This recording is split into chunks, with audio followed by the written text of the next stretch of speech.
for the 75th anniversary of D-Day at Normandy. They're actually going to take this old airplane. I think it's the historic Mann Gulch plane, and a similar plane to what was flown actually on D-Day that dropped these incredible soldiers via parachutes onto the enemy. They're going to take this historic plane, get it ready to go, and then they're going to have folks from Montana ready to go with parachutes, and they're going to drop them into Normandy for the 75th anniversary. Well, here we are. We're approaching that anniversary very quickly. Brian Douglas with the Miss Montana to Normandy project now with us here on Montana Talks. Brian, great to have you on the show. How's the project coming so far? Well, good morning. It's coming along. Like you said, the date is fast approaching, but we're making good progress, and every day seems like it brings a new milestone. And you just had a CBS News crew there in Missoula last week, so you're going to get some national attention here pretty shortly as well, it seems like. Yeah, that was pretty amazing. They were really professional, great people. Richard Schlesinger, as it turns out, is a pilot, so he had a special place in his heart for this kind of thing. But they were really a pleasure to have. They talked to a number of us, and we were able to get one engine running for them, not for them, but as it happened, it was time to start the engines, and we got one of them running and had a minor problem with the other one that we've figured out about 5 minutes later, and so we'll be doing that again this week, we think. Well, Kim Brigham had a great write-up for the Missoulian about this CBS News crew, their national news crew, filming the Miss Montana to Normandy story. They were in Montana last week filming this. Here's an excerpt. Just 2 days earlier, the newly overhauled propellers had been finally attached to newly overhauled engines of Miss Montana. Technicians were swarming over her in 11th hour preparations for a big moment later in the day when the historic smoke jumper and transport airplane with a 95-foot wingspan was rolled out of the hangar at the Museum of Mountain Flying for its first engine run. Brian Douglas with the Miss Montana to Normandy project with us here on Montana Talks.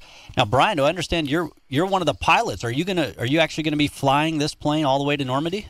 Well, I'm hoping to. As a crew of about 6 or so that will be probably making at least the initial crossing, and then several other pilots that will be joining us and doing some flying overseas, and also some of the domestic legs. So it's a big bunch, and we're hustling to get everybody trained and ready to go. And tell us about the jumpers as well, because that's going to be just incredible. I mean, that's almost a lifelong dream. Some of the most passionate people about this whole project. They're just a hoot to be around.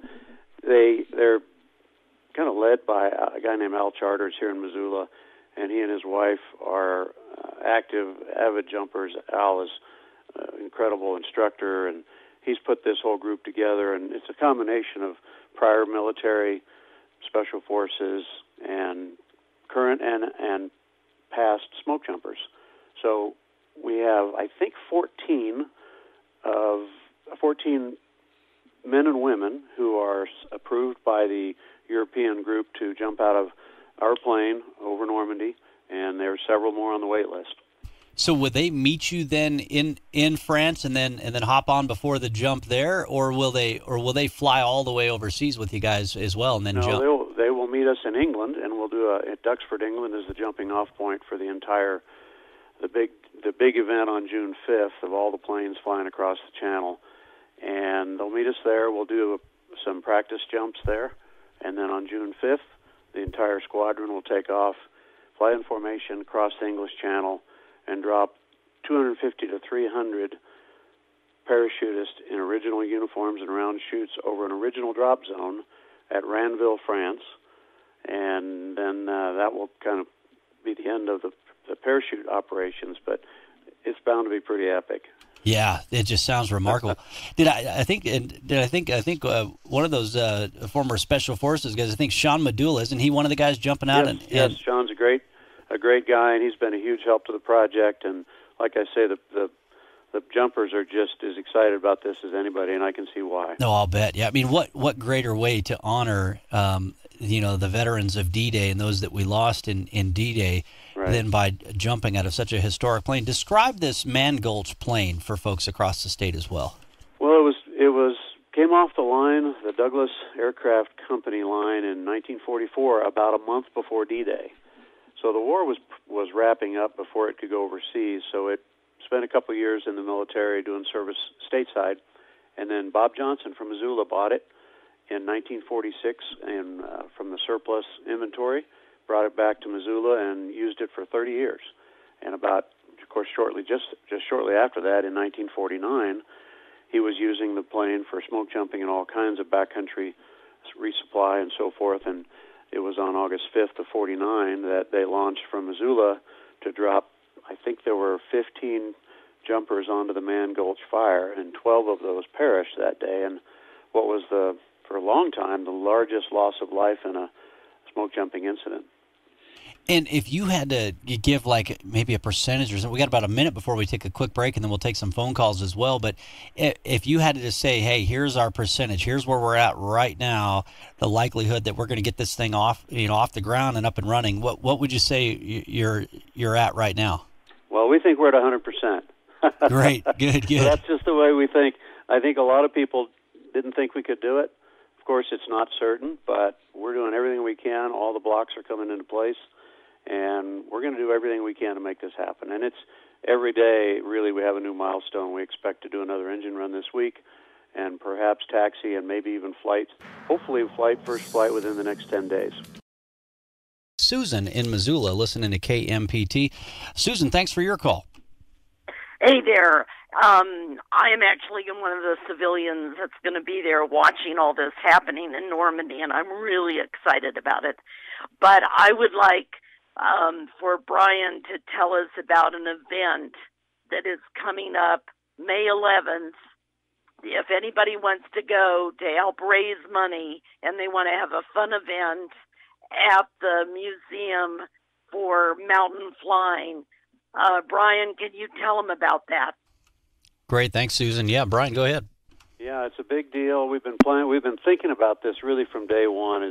When we get this thing going, and just before we leave, we wanted to have a big party, a send-off, as a thank you to everybody who's worked tirelessly on this thing, and also to raise some additional funds to finish the project off. It's May 11th at 6 p.m. at the Museum of Mountain Flying. It's going to be a big time.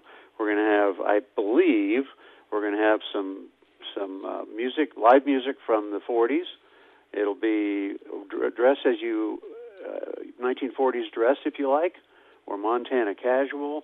Be a meal, drinks, and we've got some special activities we're planning with the airplane that'll make it pretty unbelievable. So we'd love to have 400 or 500 people at that event, and to send us off in style. Well, I bet it'd probably be even a cool event. I know we got a lot of aviators across the state. It might be a fun event to fly right into. Sure, yeah, it's very possible. Yeah, that sounds like a great event. How important is the fundraising piece right now? What do you need from folks across Montana? What can they do to help you out? Well, at this point, we've got a lot of volunteer labor, and it's down to the point where most of the work that we need to do on the plane is fairly specialized. We've got a little bit of just sort of hands-on, unskilled work that needs to be done, but most of it is technical work that we're in pretty good shape for that. But we started out with a budget that we thought was pretty realistic, and we actually hit it pretty close, except that once we opened the plane up, like renovating an old house, you find things that you really think you need to fix them, and now's the time to do it. So in the interest of doing this thing right, we've spent a little bit more than we thought, and our best guess at this point is we need another $50,000 to make the trip. We have enough money to get the plane flying, but making the trip we're short on. We're confident we're going to bring that in, but we need to make it happen. Describe, just the logistical challenges of pulling off that big of a jump with that many planes, that many jumpers is massive. It's a massive undertaking. Huge. Describe that piece, yeah. Well, I can say I wouldn't probably be interested in being involved in this if we didn't have organizations like the D-Day Squadron out of Connecticut, who's organizing the American contingent, and then the DAX over Normandy group, who is organizing the European activities. And they've just done yeoman's work in getting all the plans. You wouldn't believe the paperwork we have to fill out on every person on the plane, and information on the plane, and so forth, insurance and history of the plane, airworthiness certificates. You wouldn't believe how much stuff they have asked us to submit, and they're corralling all that information and providing it to the authorities overseas. Yeah, it's huge. Yeah, and so I guess so. You not only have to ready this aircraft, ready the jumpers, but then you also have to think about, okay, well, how are we going to physically do the flight? How are we going to coordinate when our jumpers jump? Right. All of that, you Right. know. Yeah. Yeah, not only that, but we've got to go from Montana to Connecticut to Goose Bay, Labrador, Greenland, Iceland, Scotland, and we've got to arrange for lodging and transportation and so forth for the crew and the people on the plane, and we're not even sure when we're going to be in Iceland exactly. So there's just an example of the number of one of the balls we have still in the air. Yeah, I was going to say I've done that haul in a modern day C-17, and it's still a bit of a haul and a bit of a logistical challenge. Let alone going in an old DC-3 C-47.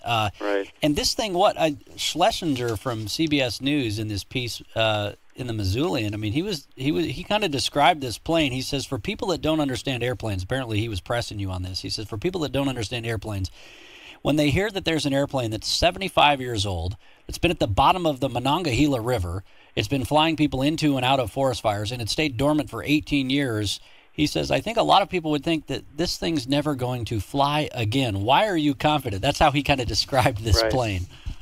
Yeah, I'm not sure he knew about the Monongahela incident. Not a lot of people do, but it was a great question, and it's an obvious question. And the answer is it just takes a lot of work and a fair bit of money, a lot of work, very detailed, going through every inch of the plane, and the testing and the engine runs and the taxi tests and the first flight. All of it is very incremental, very organized, very detailed process that we've been going through, and we're fast approaching the end.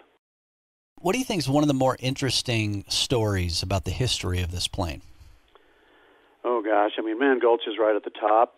The probably one of the things that's really remarkable about it is Bob Johnson flew this plane for 30 years, doing all kinds of things. I like to think that those 30 years were the best years of her life so far. But we're hoping to make some new history soon. But he did everything with her. Back into backcountry strips like Schaefer Meadows and Meadow Creek and some of the Spotted Bear and all over Idaho. And then he did air charter and smoke jumping. Of course, was huge. And this is a perfect platform for dropping a lot of smoke jumpers on backcountry fires. It's just a remarkable history. And I think we are the only plane in the Normandy group who has a smoke jumping history. Is there something that one of the jumpers said, or something one of the supporters of your organization said that stood out to you about the importance of this project? You know, it's almost a daily happening now. When we're at the museum, someone will come in, and it'll be either an older gentleman or an older woman or someone who's younger, and they'll say either, "Wow, thanks for doing this," or "I jumped out of a plane like this," or "My dad jumped out of a plane like this," and he's not around anymore, but boy, would he have loved to have seen this.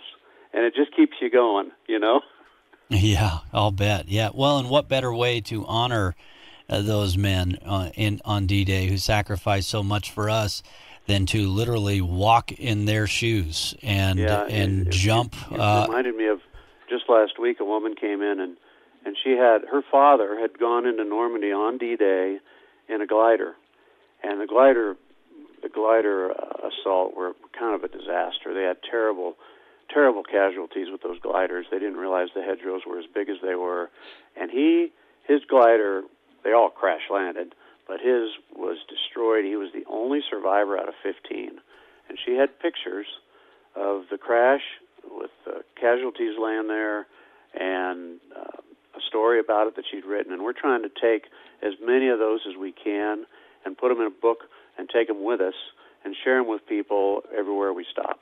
Wow! But I can't tell you how many have come to us with stories like that. Yeah, I think I was at the Airborne Museum outside of Fort Bragg, North Carolina, and those gliders, man, I mean, it almost looked like a paper airplane. You know what I mean? Yeah. Like a life-size version of a paper airplane. So it was kind of a one-use aircraft. Yeah, and to do that back then, like I just don't know how those the airborne test platoon at Fort Benning, Georgia. How in the world do you think, okay, because now, I mean, it's still crazy jumping out of an airplane now, Right. but people have been doing it for years, Right. But to do it back then when nobody else was doing it is even crazier. And so what a great way to pay tribute to them.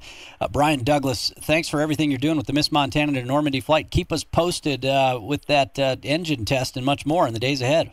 Will do. All right. Thanks for having me.